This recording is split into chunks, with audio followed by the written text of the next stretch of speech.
Hey everyone, today we're gonna dive into something we all experience but often wonder about. Dreams. Why do we dream? What do they mean?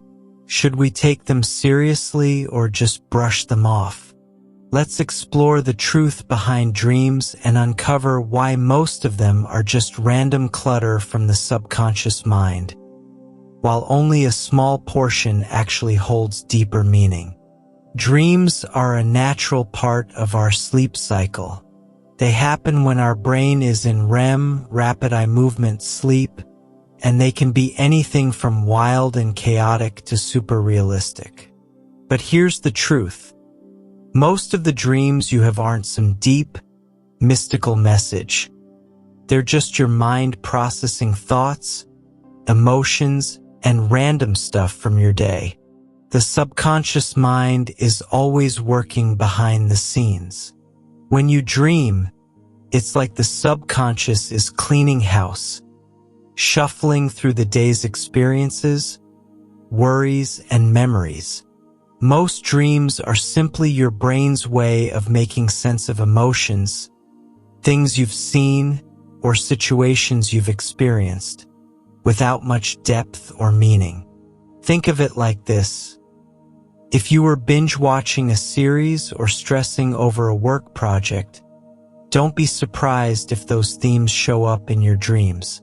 That's just the subconscious recycling the day's content. Now, here's the real deal. 95% of your dreams are junk. They're not telling you anything profound or life-changing. They're just a mishmash of random thoughts, feelings, and memories. And that's okay. It's your brain's way of clearing out the clutter. But what about the rest, the 5%? We'll get to that in a moment. The majority of your dreams are like background noise. You don't have to stress over them or try to interpret every single detail. If you dreamed about being chased by a giant pizza, it's probably not a message from the universe, just your subconscious playing tricks on you. Now, let's talk about the 5% of dreams that do carry meaning. These are the dreams that might feel different, more vivid, more powerful, or emotionally charged.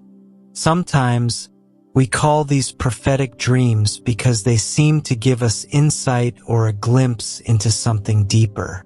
These kinds of dreams often involve strong symbols or themes that resonate with you on a soul level.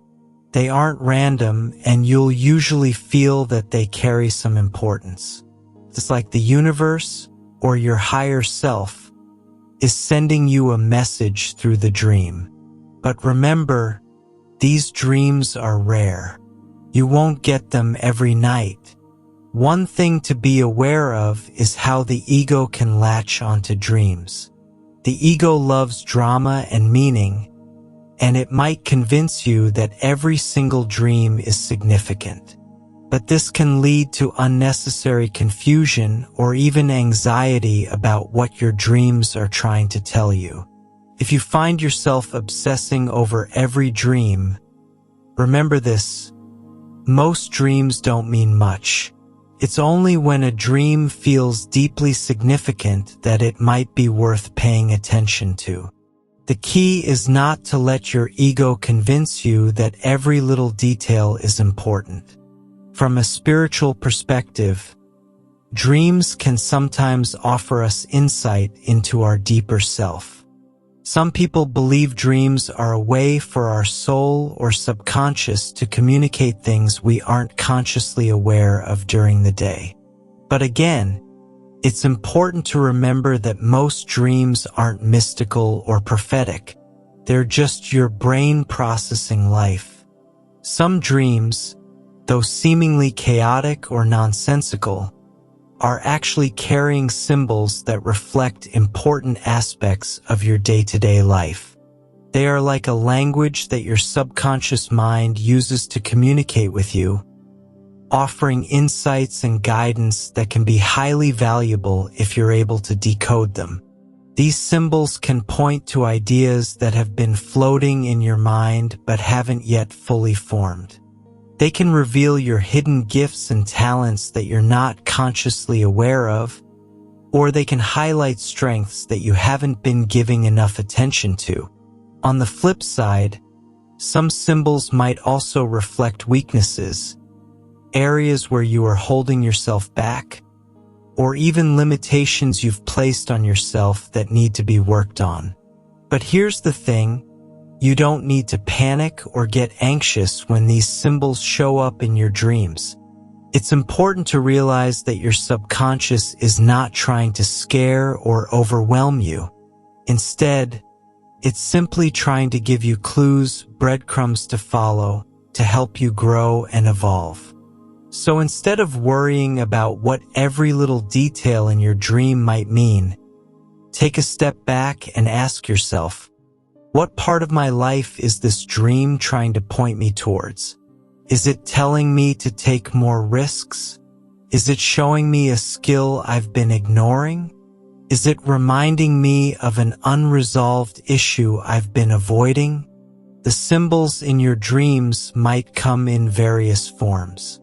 You might dream of flying, which could symbolize your desire for freedom or the fear of letting go.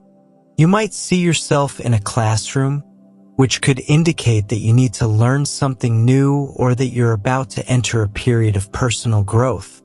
If you dream of water, it could symbolize your emotions, pointing to how well or poorly you're handling your inner world. Dreams of being chased might indicate stress or a feeling that you're avoiding something important in your life. The possibilities are endless, but remember, the goal isn't to get lost in the details. Your dream is simply offering you a mirror to look into. The most important thing is to approach these symbols with curiosity, not fear. They aren't meant to dictate your life or fill you with worry. They're merely suggestions, gentle nudges from your subconscious to bring your attention to certain areas of your life. Some symbols may indicate changes you need to make, but others may simply be reflections of where you are right now. Either way, it's all about awareness. Seeing these signs as opportunities for growth and understanding rather than burdens to carry. Sometimes, dreams help you work through emotions you've buried, fears you haven't faced, or challenges you're dealing with. In rare cases, a dream might even offer you guidance or clarity on something important. But this is the exception, not the rule. So how can you tell when a dream is part of the 5% and not just subconscious junk? Here are some clues. It feels real. The dream is vivid and stays with you long after you wake up. Emotionally charged. The dream stirs deep emotions, like love, fear, or awe that linger throughout the day. Recurring themes. If you keep dreaming about the same thing over and over, it might be your subconscious trying to get your attention. Symbolism. Prophetic dreams often contain strong symbols or metaphors that seem significant or meaningful. If your dream ticks these boxes, it might be worth exploring further through meditation or journaling. Here's the bottom line. Don't let dreams distract you from your spiritual journey. They're a part of your inner world, but they aren't the whole story. Use them as tools, not as the main focus. The real work of awakening and growth happens when you're awake, in the present moment. If a dream seems significant, explore it gently, but don't get attached to it. Always come back to the present and stay grounded in your everyday life. So, there you have it. Dreams are a fascinating part of our sleep and subconscious mind, but most of them are just the brain's way of cleaning up. Only a small percentage hold deeper meaning, and when they do, you'll feel it. But always remember, don't get caught up in the drama of your dreams. Stay present in your life and let your spiritual journey unfold naturally.